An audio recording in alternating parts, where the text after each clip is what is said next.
Okay, so we're going to do Chapter 5, Exercise 3, and I'll show you from the beginning. You can go to sketch on either the X, Y, or the YZ plane. And we're going to start with a couple of centered rectangles. And I guess I should turn on the grid for reference. Turn on grid visibility. Okay, but we're not really going to snap to the grid anymore. I'll create a centered rectangle horizontal. And so what we're going to do, we're going to create one sketch and extract everything we need to from the sketch onto the same default plane, and each individual sketch is going to be extruded with a slightly different value. So that'll make more sense as we progress. But let's start with the first sketch. Alright, so we need to set the height and the width. So the height here, I'm making the base rectangle at the bottom. That's 8. Base width is horizontal direction is 75. And this particular, I'm running this on Catia on Windows 10, and there's a little bug. I can't get the constraints defined in the dialog box, unfortunately. So here's a workaround for that if you ever run into it. You can control select the two items, apply a constraint, and by default it tries to give us a numerical value. What we can do is right click and switch to any number of possible outcomes we can get in terms of geometrical constraints. So in this case I want these two elements to coincide.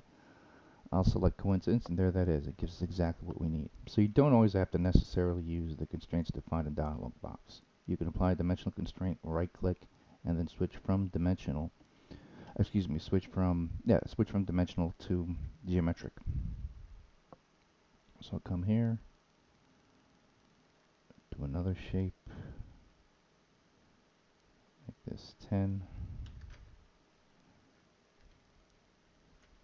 Okay, and I'll take this edge, constrain it to the bottom.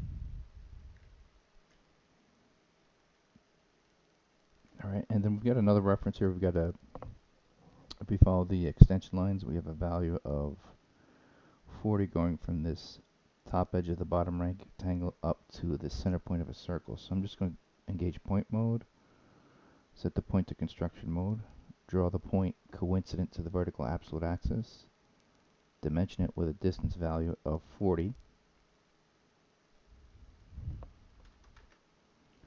Okay, bring this down. It doesn't need to be up there. I want to draw two concentric circles. Of course, not in construction mode, standard element mode.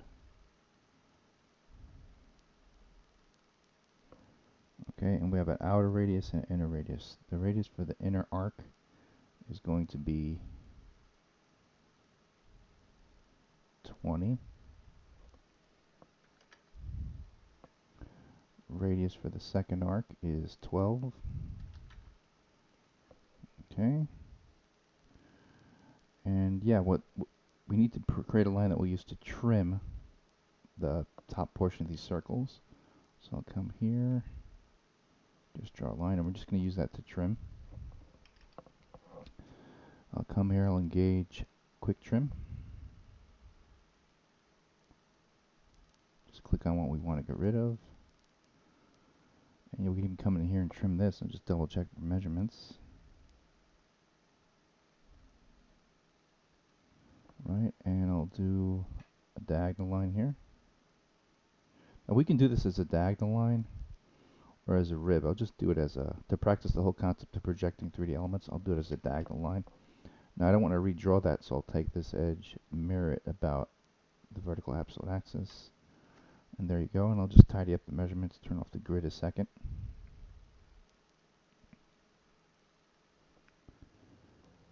And you want to do these to standards here, so just tidy this up a little bit.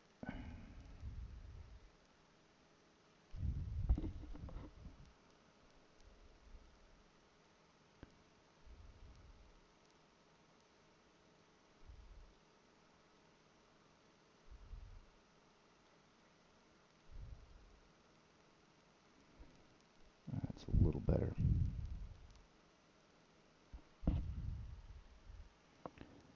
And we'll trim this as well. And that's what we want. That's what we want to start out with. So what we're going to do is, take this sketch and project what we need onto the same default plane as a separate sketch and extrude these individual regions separately. So we wind up with what we've got in the first illustration of figure 5-94. So I'm going to exit Sketcher. I'm going to create another sketch on that same YZ plane. And instead of redrawing on this, I'm just going to grab the elements I want to use to do the various extrusions we need. Okay, so we're taking this Y shape here. We're going to insert operation 3D geometry project. We get this yellow geometry here, right? That indicates projection. We'll take that, isolate. Okay, now of course you got to remember, thicker lines represent elements that are on the current sketch plane. The thinner lines represents the previous sketch we were working on. Right now we have two sketches, and you can verify this on your own drawing. If you mouse over the first sketch, you'll see that's thinner than the first sketch, the new sketch we're working on. Okay, and you can even do this. You can hide the original sketch just to see what's going on, to see what you're working on, and look and see straight away that I missed one. So I can fix this, just like that, right? And what I need to do is trim. So I'll double click on Quick Trim. Okay, and great, I've got what I need. I'll go to Tools, Sketch Analysis, Closed.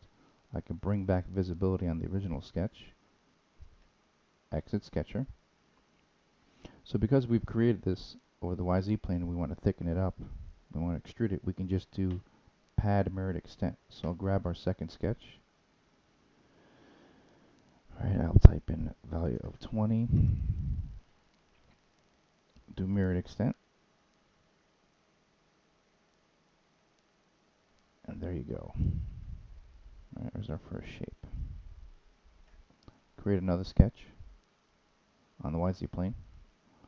And for this one, I'll just take the rectangle that we need. We'll extrude this separately. So I'm hitting the Control key and I'm selecting all the elements we want to project. So I'll go to Insert, Operation, 3D Geometry, Project. Whilst that's still selected, I'll come here, go to Insert, Operation, 3D Geometry, Isolate. Okay, we can even, to verify, hide the original sketch. This is all we're dealing with. We just projected over a rectangle. Exit Sketcher. Pad this. If you look in the control diagram, it is 52. Mirrored extent. 52 divided by 2. Alright. And we'll come back and wake up the original sketch. Go back into Sketcher. Grab the elements we need.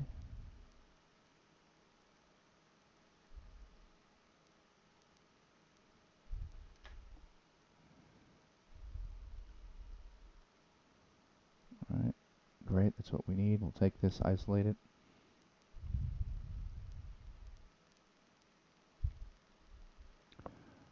Trim away what we don't need. Right, and if you're kind of getting a little puzzled as to what's going on here, you can just hide everything previous to this sketch and just concentrate on what we're working on here. So when I'm hiding, I'm holding down Control, selecting multiple items, right-clicking, and using the Hide Show toggle here. Okay, so we just focus on that. I'll go to Tools, Sketch Analysis, make sure both guys are closed, exit Sketcher, and these guys should be padded 8.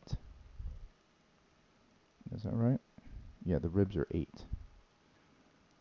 We're going to pad these mirrored extent, 4 on either side.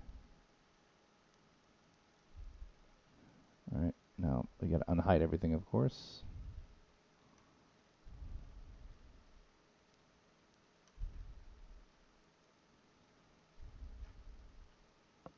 There you go. So yeah, that's it. That's pretty much the final part, and you could take the original sketch and just hide that.